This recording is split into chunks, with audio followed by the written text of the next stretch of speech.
آج کا سوال ایک ایسا سوال ہے جس کے بارے میں بہت سے لوگ دریافت کرتے ہیں کہ محبت کے اعمال میں محبوب کا نام پہلے آئے گا یا مطلوب کا۔ اعوذ باللہ من الشیطان الرجیم، بسم اللہ الرحمن الرحیم۔ سوال بہت اہم ہے کہ محبت کے اعمال میں طالب کا نام پہلے آئے گا یا مطلوب کا آئے گا۔ دیکھیں، یہ سوال جب آپ کرتے ہیں تو اس کی بنیادی وجہ کیا ہے؟ اس کی بنیادی وجہ یہ ہوتی ہے کہ آدمی نے باقاعدہ کسی کی شاگردی اختیار نہیں کی ہوتی، کسی سے تربیت نہیں لی ہوتی، یا اگر اس نے کتابوں سے فیض حاصل کیا ہے تو ان کتابوں کو بھی اس نے توجہ سے نہیں پڑھا ہوتا، بلکہ وہ صرف ایک نقش دیکھ کر اس کو نقل کرنے کی طرف رجحان رکھتا ہے۔ یہ جو نقل کا رجحان ہے یہ انتہائی خطرناک ہے، اور بعض اوقات آدمی کو جو نقش لکھ رہا ہوتا ہے اسے رجعت کا شکار بھی کر دیتے ہیں۔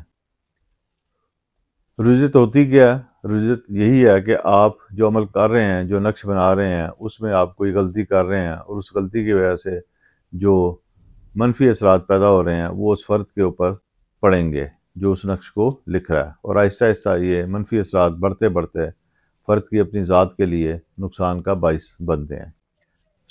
پہلا مشورہ تو یہ ہے کہ آپ کسی استاد کو پکڑیں، ان سے رہنمائی حاصل کریں۔ باقی آپ کے سوال کا جواب جہاں تک ہے تو اس میں آپ فقرہ کیا لکھ رہے ہیں یہ بہت اہم ہے۔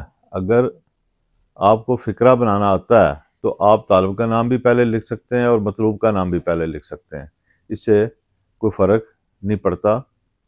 گو عام طور پر مطلوب کا نام پہلے لکھا جاتا ہے اور طالب کا نام بعد میں لکھا جاتا ہے، لیکن جیسے کہ میں نے پہلے کہا یہ اس فقرے پر منحصر ہے جو آپ اس عمل میں تحریر کر رہے ہیں۔ اس کی مثال یوں سمجھ لیں کہ آپ نے لکھا امجد کے لیے بشرا کو تسخیر کرے، یا اللہ امجد کے لیے بشرا کو تسخیر فرما۔ اب اس فقرے کو اگر آپ دوبارہ پلٹ کر لکھیں کہ یا اللہ بشرا کو امجد کے لیے تسخیر فرما، تو دونوں صورتوں میں طالب اور مطلوب پہلے اور بعد میں آنے کے آپ کا عمل مکمل ہو گیا اور فقرہ بھی آپ کا درست ہو گیا۔